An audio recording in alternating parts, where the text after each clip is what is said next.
mapagpalang araw mga kaibigan. At makikita nyo po ang aking mga mais na nasa paso lamang yan. Ayan, dito po yan sa harapan ng aming bahay. At mayroon palang coriander na nasa baba din ng paso. Ayan po. Kita nyo naman yan ha. Ayan. Yung snail. Ayan. At yung aking papaya. Ayan guys, yung papaya ko malalaki na. Ayan, at ang aking tanim na mga talbos ng kamuti.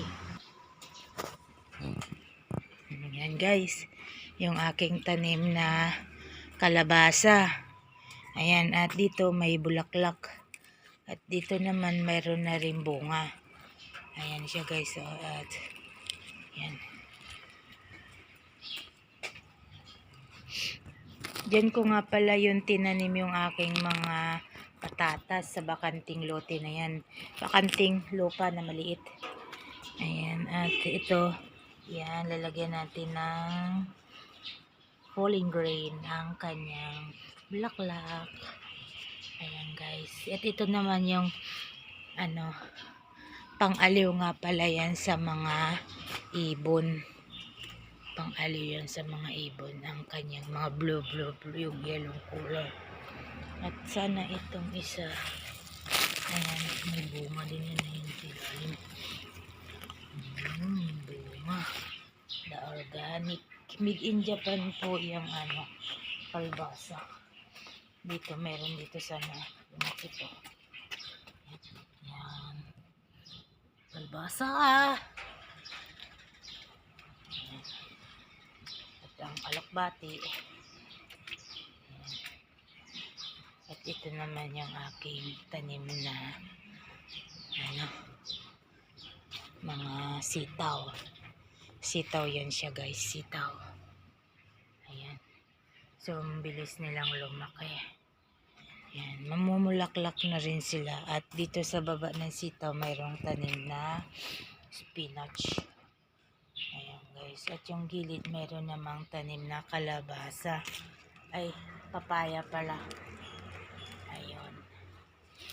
At hindi talaga mauubos ang space. Ayan, at sadyang mayroon talagang gulay. At dito naman yung bell pepper. Ayan, malalaki. Ang laki ng bell pepper. Ayan, malaki siya. Ayan guys. Ayan. Sobrang ng aking mga tanim guys. Ayan. Pag masipag ka lang talaga, ay meron kang aanihin. At yun ditong part naman na to yung aking mais na nasa paso. Yan siya guys. Ayan, mais sa paso.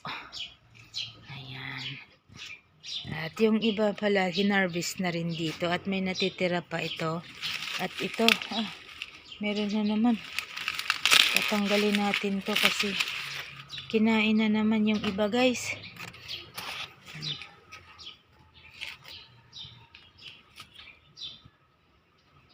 Check natin yung kabila. Bakit nila kinakain? So, yan. Pag may butas, may balat. So, nila guys, kinakain. Yung ibon ang kumakain. So, mamaya to, sure to wala na to mamaya. Kukunin na to. Kasi malapit na talaga silang harbisin. Ayan.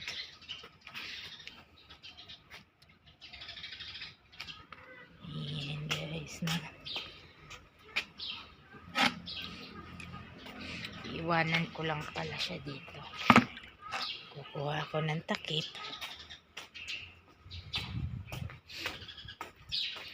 Nabalikan ko siya mamaya. Para makuha ko eh. Ha? Kukunin ko yung video na na post na na tawag nito, yung ibon ba talagang kumakain o kung ano ba talagang kumakain. So I will check, I will put it this in that part. Ayan guys, para it's sure na ibon ba talaga ang nakain o ano ang kumakain.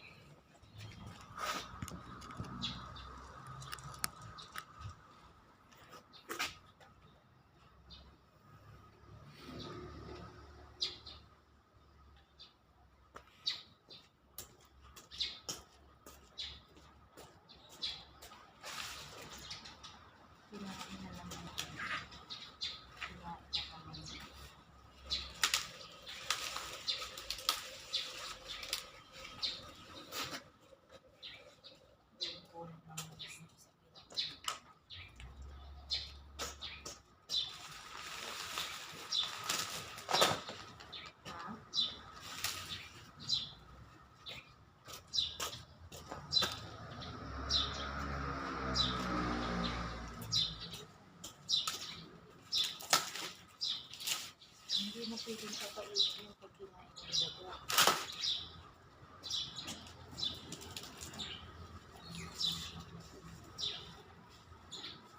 Bababa.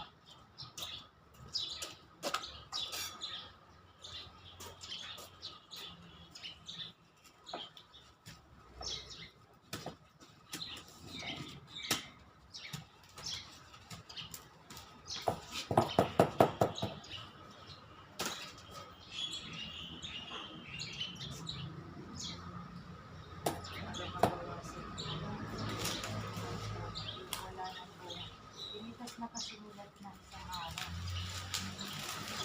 Kung wala nang laman, ay siko na. Wala nang laman na buhay. Habang malambot sila. Ha?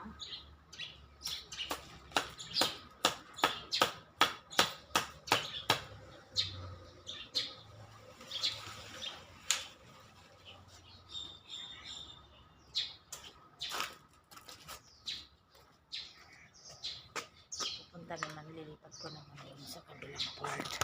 Iiwanan ko naman siya dito sa kabilang part. Yan. Yan guys. Yan. Dito.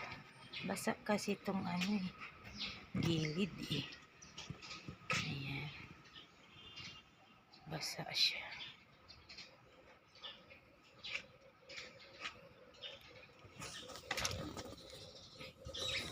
Kinukuha ko. Timba lang yung pinapatong ko. Timba. At kung na mo yung aking kangkong nabuhay na. The kangkong in the paso.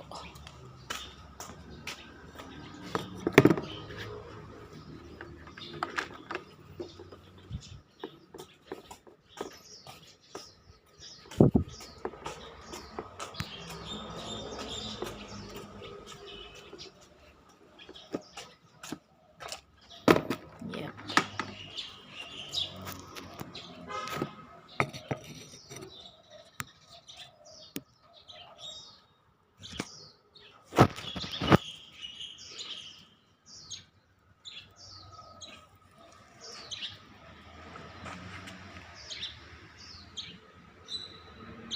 Lalaki ng ano ko, lalaki. Sobrang laki ng aking mga tanim na bell pepper.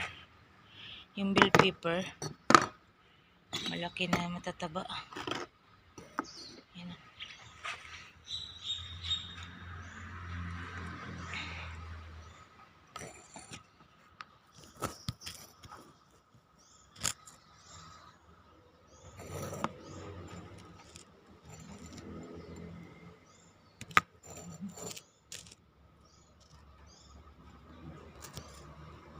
Bye-bye.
Ang laki niya.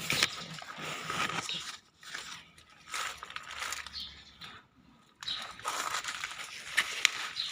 Dito tayo sa gilid guys.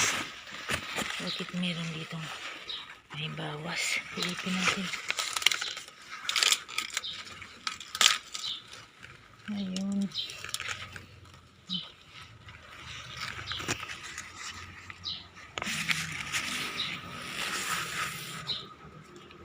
Ito. Ito. Ito. Ito. Ayan. Diba? Ang dami. Ang dami na. Ayan. Kita mo na sila guys. Nasa paso lamang yan. Mga yan.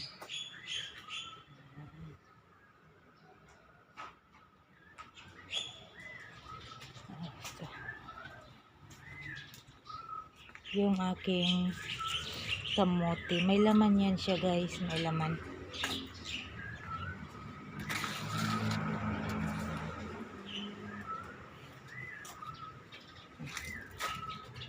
Kinain ng ibon. Kinain siya ng ibon. Pag nagbubutasan kasi, pag nau-open, malaya yung ibon na makangat-ngat. Ayun na, naglilipad-lipad yung ibon guys. So yun lamang po. Bye-bye. Ayun lamang po. Ayan, at ito siguro mga ilang linggo to mayroon na tong bunga. May bulaklak na eh. Ayan.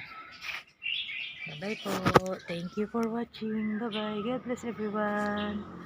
Please don't forget like and subscribe my YouTube channel, Magis Vlog OFW ng Taiwan, para updated po tayo sa lahat ng ating buhay OFW. Bye-bye. God bless.